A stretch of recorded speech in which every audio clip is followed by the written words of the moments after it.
On February 1, 1964, black college students sat at a Woolworth's lunch counter in Greensboro, ordered coffee, and got refused.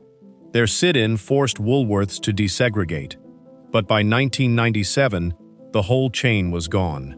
These are 12 forgotten 50s classics, and number 1 is a drink you still order today but not the real one. Number 12 is Waldorf salad. Waldorf salad sounds fancy, and it started fancy too. It was invented at New York's Waldorf Hotel in 1893 by the maitre d', a Swiss guy named Oscar Czerky, who couldn't even cook. He mixed diced apples, celery, and mayo, and called it a night.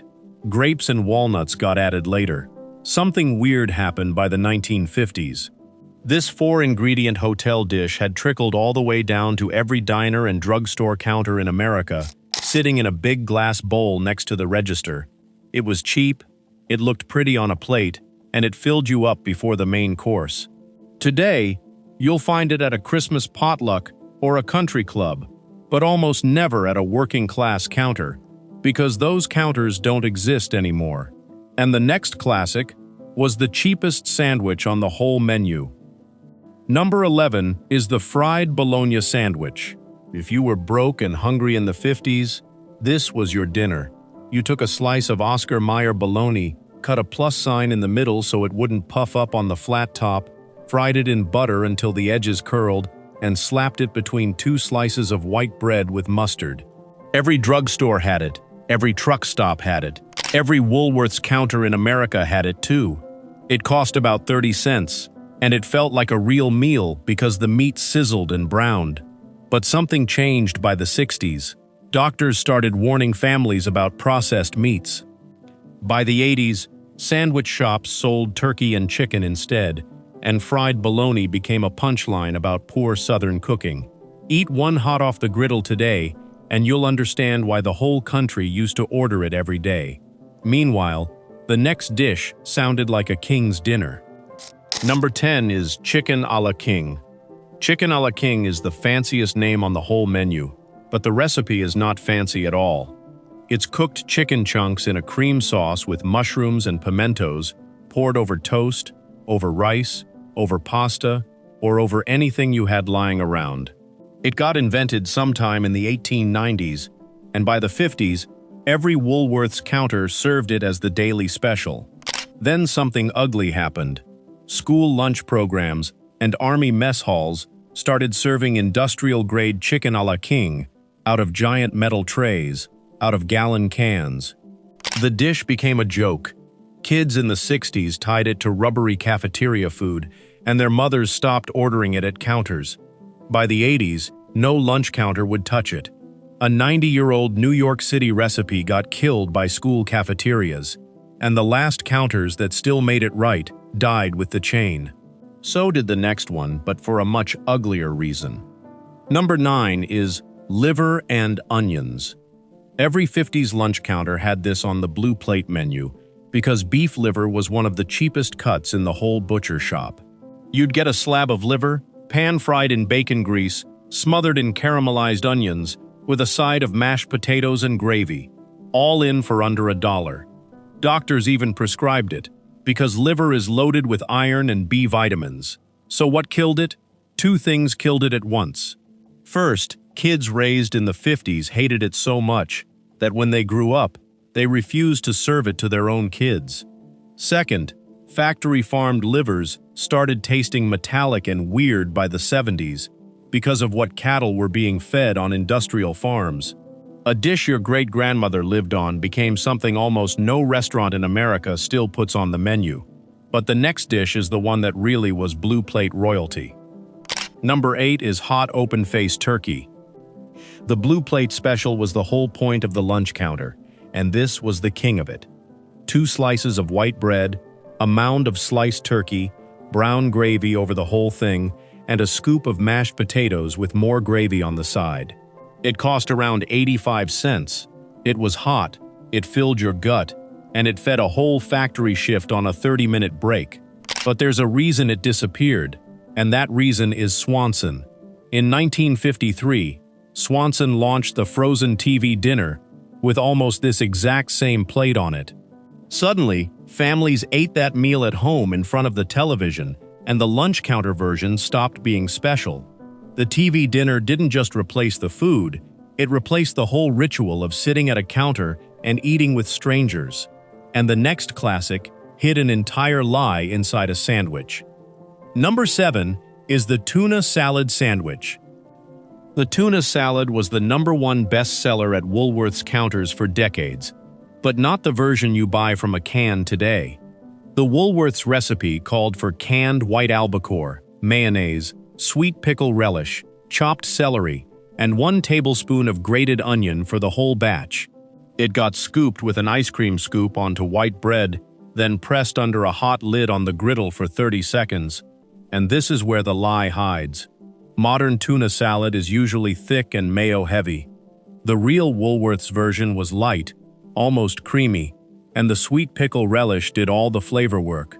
When the chain closed in 1997, that specific recipe went into the dumpster with the training manuals.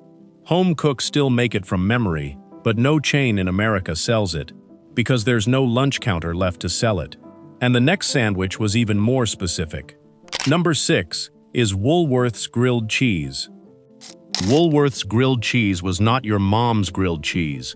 2 slices of Pullman white bread, buttered on the outside only, filled with 2 slices of pasteurized American cheese, cooked flat on a hot buttered griddle for exactly 90 seconds a side.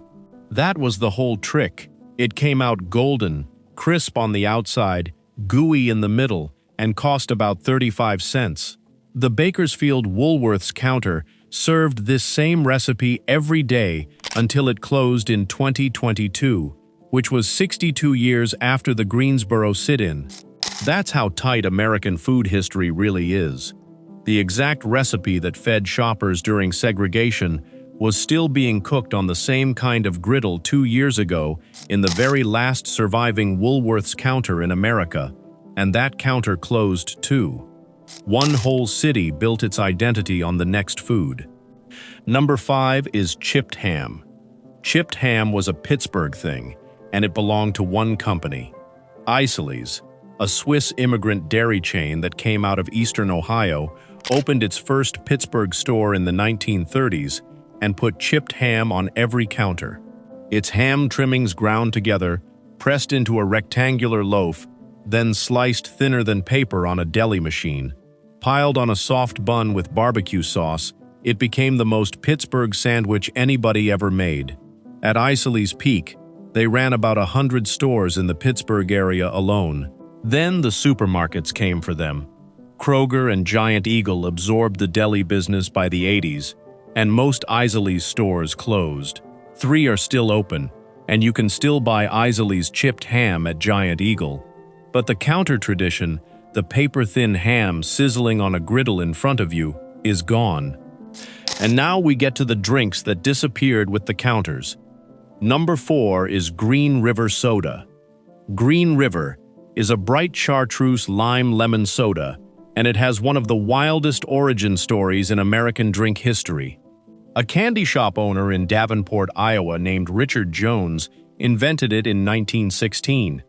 Then in 1919, a Chicago brewery called Schoenhofen bought the recipe because Prohibition had just killed the entire American beer business. Green River literally saved that brewery.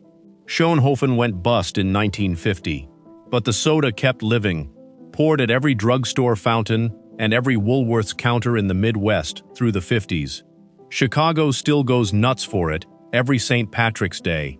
Today, one Wisconsin brewery still bottles it, but you basically won't find it on any fountain in America.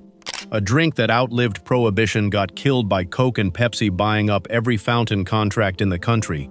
But the next drink was even weirder because it used a real chemical.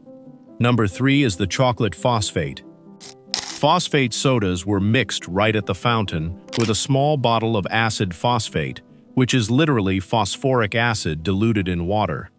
The soda jerk would squirt a few drops into chocolate syrup, add plain seltzer, stir once, and slide the glass across the counter. It came out tangy, fizzy, and slightly sour. cutting through the sweetness in a way no bottled soda ever does. Why does that even work? Because the acid brightens everything. Every fountain in America carried acid phosphate from about 1875 to the 1950s, and every classic soda started with a drop of it. Then Coca-Cola happened, and the whole game changed. Coke already had phosphoric acid built into its formula, so customers stopped ordering fountain phosphates because Coke did the same job faster. By 1960, that little bottle of acid phosphate at the counter was gone forever, and the next drink is one everybody thinks they've had. Number 2 is the egg cream. The name is a lie. An egg cream has no egg and no cream, and it never did. It's Fox's You Bet chocolate syrup, cold whole milk, and a hard shot of seltzer, stirred with a long spoon. The story goes that Louis Oster, a Jewish immigrant, opened a candy shop on the Lower East Side of Manhattan in 1890 and invented it. At Oster's peak, his shops were selling around 3,000 egg creams a day at 3 cents each. A big ice cream chain offered to buy the recipe, and one of their executives called Oster an anti-Semitic slur when he refused to sell. Oster took the original recipe to his grave, and his family has never told a soul. Every New York lunch counter and drugstore had egg creams into the 50s. Today, you can count the shops that still make a real one on 2 hands, mostly in Brooklyn, and only with Fox's You Bet. And now we come to number 1, the drink you think you're still drinking. Number 1 is Cherry Coke from the fountain. Cherry Coke is on every menu, every gas station, every McDonald's touchscreen in America. But the version you drink today is not the same drink. Bottled Cherry Coke officially launched on February 19, 1985, in cans and bottles from the Coca-Cola Company. The real fountain Cherry Coke goes back 100 years before that. The soda jerk would pull a Coke straight from the fountain tap, drop 2 tablespoons of real cherry syrup into the glass, stir once, and slide it across the counter. That was the whole recipe. Just 3 ingredients: Coke, ice, and a shot of real cherry. It tasted brighter, tartar, and less sweet than what comes out of a can today because the syrup was made from real cherries, not high fructose flavor concentrate. When Woolworth shut down, that recipe closed with the chain. The last true fountain Cherry Coke in America was probably poured at the Bakersfield Woolworth's counter in 2022, on a day nobody bothered to write down. You still order Cherry Coke every week. You're just drinking a bottled memory of the real one.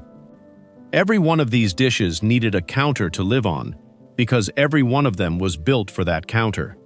When Woolworths closed the last 400 stores on July 17, 1997, they didn't just close a chain of shops. They shut the last kitchen still cooking a specific American food. If you want more stories the Food Networks won't touch, hit subscribe. And the next time somebody tells you Cherry Coke tastes exactly the same as it always did, you'll know they never had the real thing.